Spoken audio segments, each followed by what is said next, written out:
De grands moments de solitude au démarrage. Des nuits blanches. Bien sûr. Bien sûr, parce que dans ces moments-là, on est tout seul devant son destin. Et on a besoin d'approfondir intellectuellement son projet.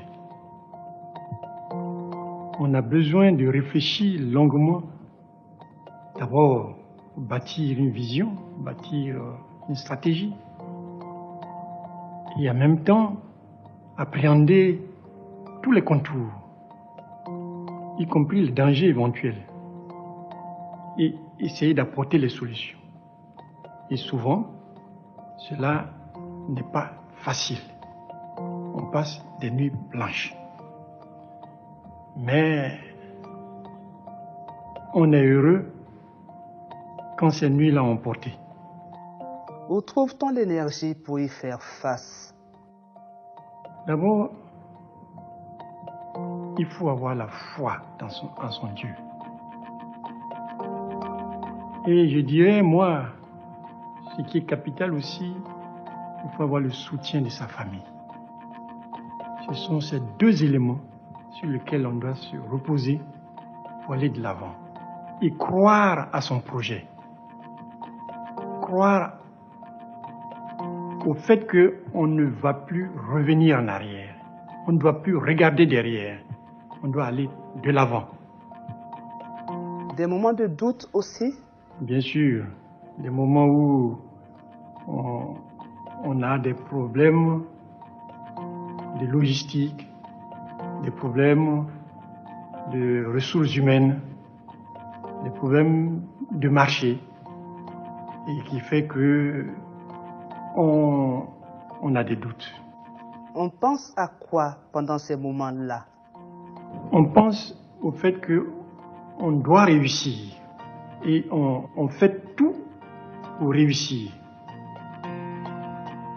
Humainement, mais aussi intellectuellement et en s'accrochant à sa foi, comme je l'ai dit tout à l'heure.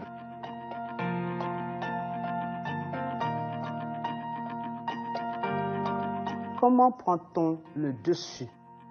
En restant persévérant et en croyant son projet.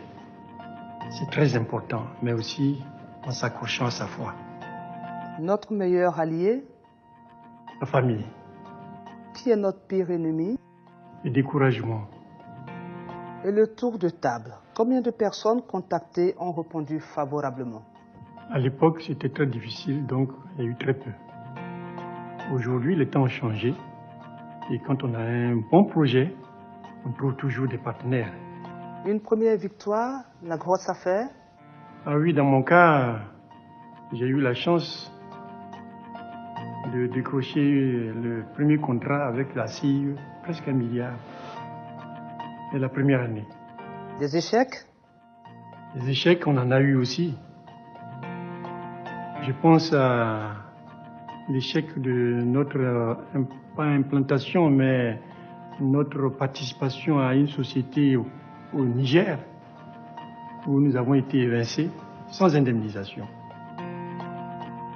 Et ensuite, surtout, notre échec de notre première implantation au Cameroun.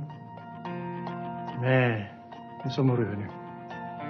On tombe et on se relève donc. Toujours. Comme le Christ, quand on tombe, on doit se relever. Si on veut réussir. Le coup de pouce du sort dans le succès. Je me rappelle de ce coup de pouce que j'ai reçu à un coup de fil venant de Paris. Ça m'a permis d'acquérir les AGCI, les filiales des AGF en Côte d'Ivoire. Ce coup de pouce m'a permis de grandir et de me développer en une année, passer d'une société naissante à une société mature.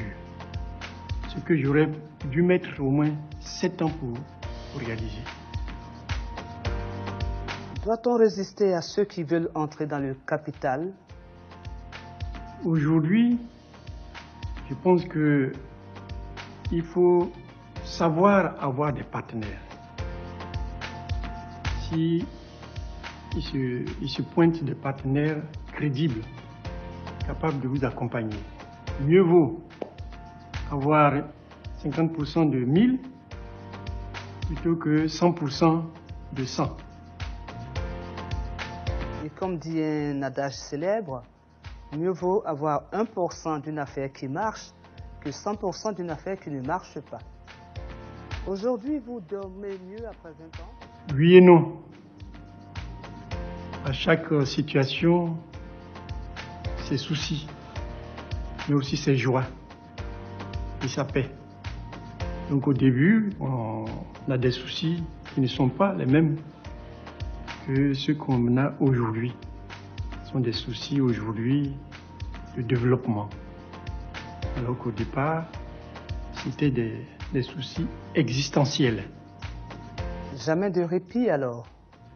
Un entrepreneur n'a jamais de répit. Mais bien sûr, ça ne veut pas dire qu'on doit mourir à la tâche.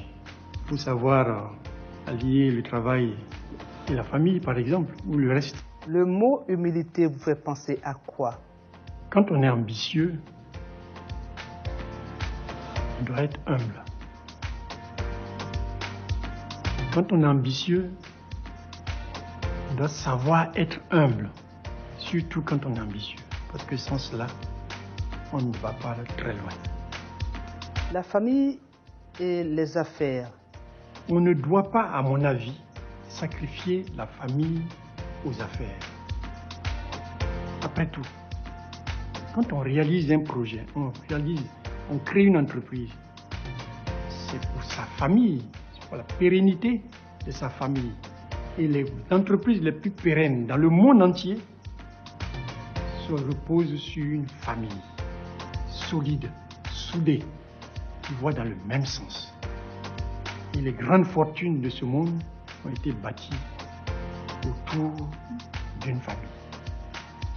La Côte d'Ivoire en 2040. Je vois cette Côte d'Ivoire pleine d'entreprises, performantes, dynamiques, leaders dans leur secteur d'activité. De plus en plus d'entreprises qui deviennent des champions nationaux, des champions sous-régionaux et au-delà des champions de toute l'Afrique. Cette Côte d'Ivoire-là, je la vois avec vous, cadre d'aujourd'hui. Je la vois avec vous en tant qu'entrepreneur, donnant du travail à vos concitoyens. Je n'ai inventé ni la fusée qui est allée sur la Lune, ni l'eau chaude. J'ai simplement osé. Osez entreprendre. N'hésitez plus. Faites le pas.